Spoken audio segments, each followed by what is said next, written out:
For those unaware, Azur Promilia just had their first round of, what can I even call it? Closed beta testing? That's not exactly true, more like closed gamma testing. Players in Shanghai could check out the game offline at Manjuu's headquarters, and one of them posted his review as to what they have seen and what features have been confirmed for the game. He's a CN content creator for Azur Lane, so his words are pretty credible. If you want to check out the original video, I linked it down below. If you want to be kept up to date with the latest news about Azur Promilia, and join me when the game is released, or well, hopefully when the closed beta starts, then smash that like and subscribe button, it helps a ton. Without further ado, let's get over everything we know so far. First, the story. I mean, obviously there is no way he can give us any details regarding its content. Many of you, I assume, would also not be interested in spoilers either. He described it as easy to understand and interesting, you know, the opposite of Wuthering Waves 1.0 story. I'm sorry, I love the game now, but let's be honest. And those words tell us exactly nothing. I mean, come on. And I will also not trust the opinion of a single closed gamma tester on the aspects of story quality. Either way, he did let slip that at some point you are presented with the choice of picking between 3 KIBOs. Those KIBOs will be of grass, water and fire type, and Nintendo, please, put the sweet down. No low sweet, please, mercy.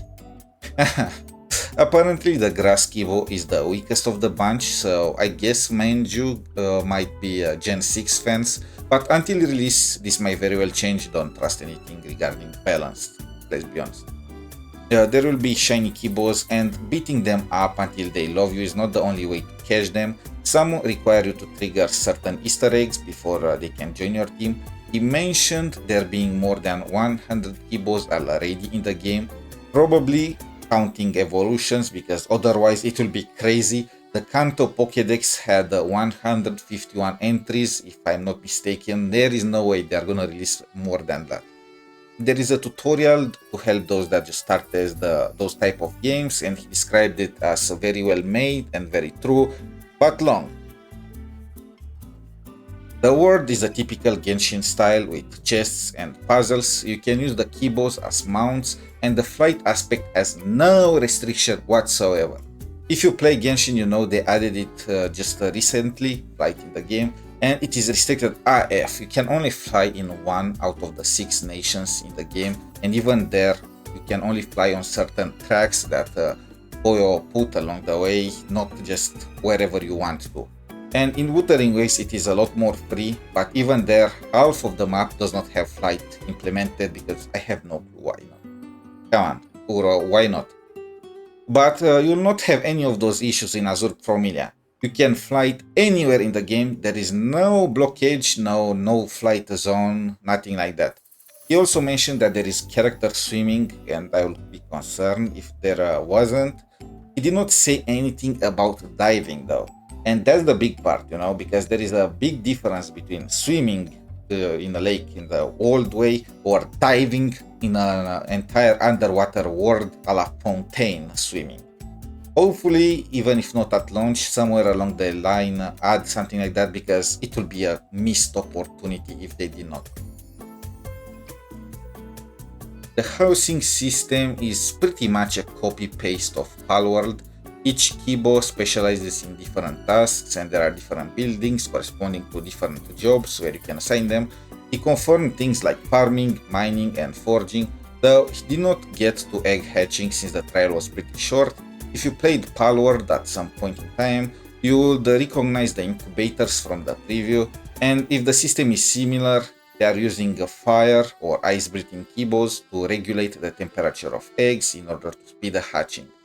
Curious if they will go with the entire Palworld breeding system, where you can mate anything with everything, like you can mate a cow with a freaking mouse and get Anubis, or if they are gonna go with a Pokemon breeding where is reproduction isolations. Which one would you prefer? Let me know down below. KIBO PvP has also been confirmed. The only clue they gave is that the system will be enjoyed by card game players, So it will not be the classic Pokemon battle style. My money is on it being similar to Pokemon Pocket TCG. It just makes sense with the KIBOs being pretty much Pokemons with evolutions and all.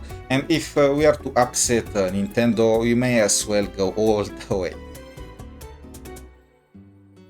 The combat is very similar to Wuthering Waves. There are guns, swords, staffs, and all other kinds of weapons. The parry mechanic is exactly the same, with the characters using special skills upon switching, aka intros and outros. He mentioned combine attacks, but frankly this could mean anything from elemental reactions, which they are not confirmed. He did not confirm that there are elemental reactions like in Genshin. Obviously there are elements, but if they react with each other, we don't know for sure yet. It could also mean KIBO tandem attacks with the character, or straight up character combos like character A with character B, like Minato with Naruto Rasengan. The teams are made of 3 characters, each with their own KIBOs. There is a variety of KIBO abilities, from healing to buffing to simply dealing more damage. He mentioned healing and buffing KIBOs as being the GOATs, and in what game is that not the case, you know? We also got to try the boss battles, and again they are similar to holograms in Wuthering Waves in terms of difficulty. Each boss has their unique set of skills and different stages. He mentioned that he always died on the first try, and you can capture the bosses as KIBOs, but their catch rate is lower than the regular ones, aka Pokemon raid bosses. He also praised how good the game is looking in 4K and their graphics, and especially the fan service in 4K. So you guys better start saving for some high quality PC screens right now. After praises, there are also some complaints.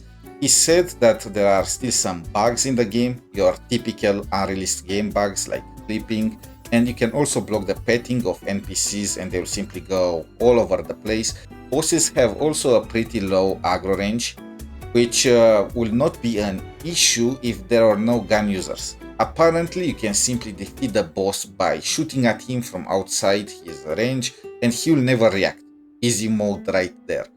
The game also is not balanced right now, I mean it's not even released, with some KIBOs being a lot better than others. The bosses are also too hard and there should be an option to pick the difficulty for them, which I could see it. If it is really as hard as he says it is, then you need to defeat the bosses to get their KIBOs and the catch rate is low, like they are not guaranteed, then, well, imagine if it took you 10 minutes to clear a relic domain in Genshin.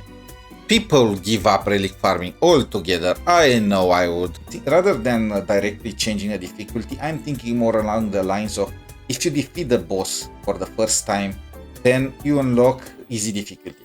Like it would make sense. I already defeated the boss, there is no point in doing it again and again every time. Just let me speed run it. I don't know.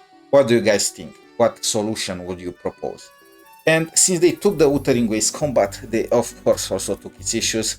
There are too many numbers on the screen and the skills are so flashy that you can easily miss parry timings or boss attack patterns. I stayed 8 hours to beat freaking Fleur-de-Lis because I could not see either of them.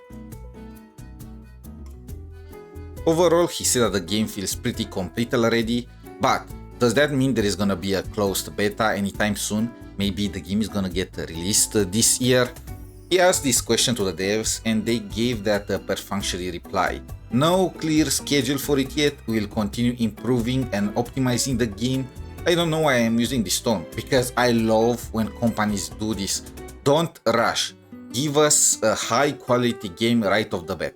I hate when they push the release forward and they give us a buggy mess with the thinking of, well, we are gonna fix it along the way, just wait, have trust and all that. No, just give us a high quality product directly. So Manjuu not hurrying and just taking their time is a very good sign for me. With that said, that is my rationality speaking. My heart just says, let me in, let me in. In any case, I see no hope for an official release this year. Fingers crossed for a closed beta.